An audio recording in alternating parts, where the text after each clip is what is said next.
The port city of Aden in the south of Yemen has been hammered by the country's 6-year war. It bears the scars in many places. In 2014, after Iran-backed Houthi rebels seized control of the capital Sana'a, they swept south to Aden. People mobilized, armed themselves, and, supported by a Saudi-led coalition, pushed the rebels back north. For many political leaders here, this war has opened both an old wound and an opportunity. The push for independence from the north of Yemen and breaking the country into 2 parts. We fought hard and liberated all our cities in 5 months. In the beginning, this was a civil society revolution, but the southern people back then created a military power. Dr. Nasser al-Khobaji is a senior leader in the Southern Transitional Council, or STC, the main political and armed force in southern Yemen, calling for independence. This power could now fight for years. So the choice now will be either to choose a long war or the peaceful solution, which is dividing Yemen into 2 countries.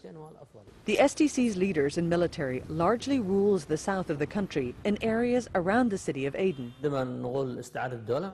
When we say we want to get our country back, we're saying we want to go back to the old borders.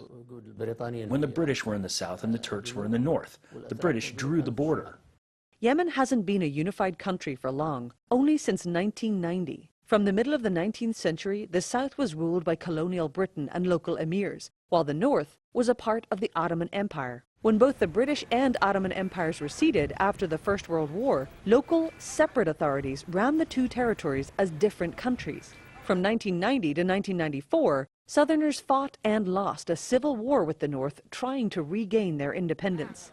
These days, in downtown Aden, it's not hard to find people filled with nostalgia for a former period in this city, not only before the current war, but before unity. There is no comparison. Aden was the mother of the world. Aden was the most beautiful city in the Arabian Peninsula. Now it is ruined. It is possible that after the war we may get independence. It's the solution for us Southerners. If we stick with unity, we will have the same problems. As efforts to end the war in Yemen step up, it's not clear what a post-war Yemen would look like, or whether it could even exist as a unified state. The war offered armed groups an opportunity to rule areas they themselves either came from or took.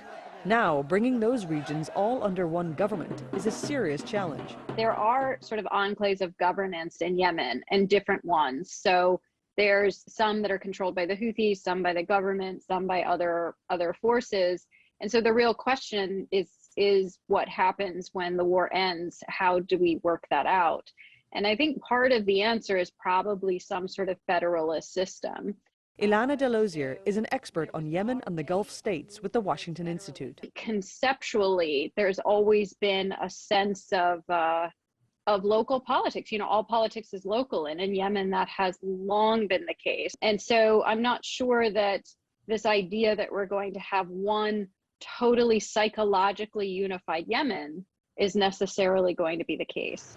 Making things more complex, there are more than 2 sides in this war. The Houthi rebels control the capital Sana'a and much of the north. To the east in Marib, they are battling the internationally recognized Yemeni government. Marib is the government force's last major stronghold. Technically, the separatists and the government are allied in their fight against the Houthis, but it's a relationship of convenience alone.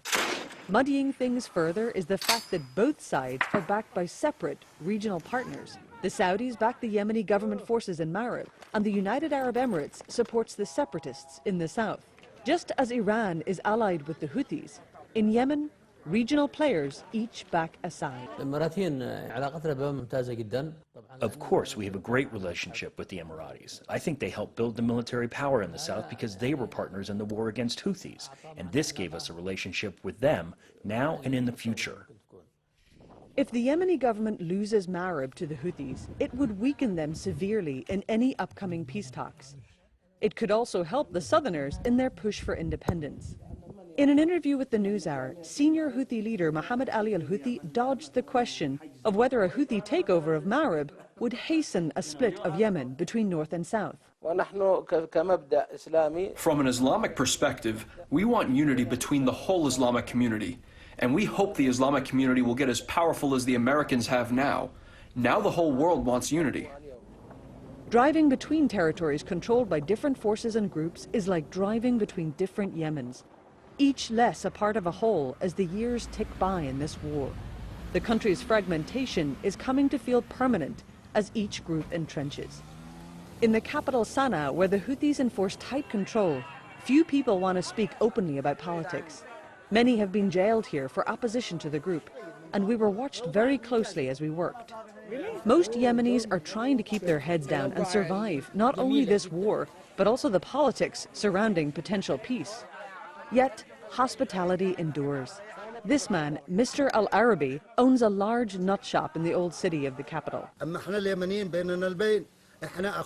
Between us Yemenis, we are brothers. We are one Yemen, north, south, all are Yemenis. Saudis and Emiratis, they don't want Yemen to be one country united. But as Yemenis, whether it's the north or the south, we are the same. We have the same blood. Food is brought out, bread is broken with us, and little more of politics is discussed. Everyone here agrees on one thing. They all want the war to end. We didn't attack anyone. We have hope. We want peace. We demand peace. But they attack us. The war will not come to any result. It is just destroying everything. Back in Aden, well to the south on the water, a similar sentiment endures. Since the war broke out, neither the internationally recognized government nor the separatist leaders have been able to provide basic services, jobs, or aid to the people. While politicians in this part of Yemen are passionate about independence, the people we talk to in the street tell us that it's important to them, but what's more important is simply that the war ends and the economic hardships that came with it end too. There is a growing bitterness here and a sense that regional partners are pursuing their own interests, while Yemenis struggle to live through the humanitarian crisis this war has brought. Wajdem Mohammed is a police officer fighting to get by. Yes, we want separation. We were good when we were alone. Now there is no electricity or salaries. A retired engineer, Ali Ghazem, doesn't believe the war will end anytime soon. No, it doesn't mean that war will bring independence more quickly. The war will continue. If there's no peace, there's no stability. If there's no stability, there's no independence. As the war in Yemen appears to reach a battlefield climax in Marib and President Biden pushes for peace, imagining what Yemen will look like if and when the guns fall silent is increasingly complicated. A ceasefire may be the easiest part. Putting the country back together again will be much harder. For the PBS NewsHour, I'm Jane Ferguson in Aden, Yemen.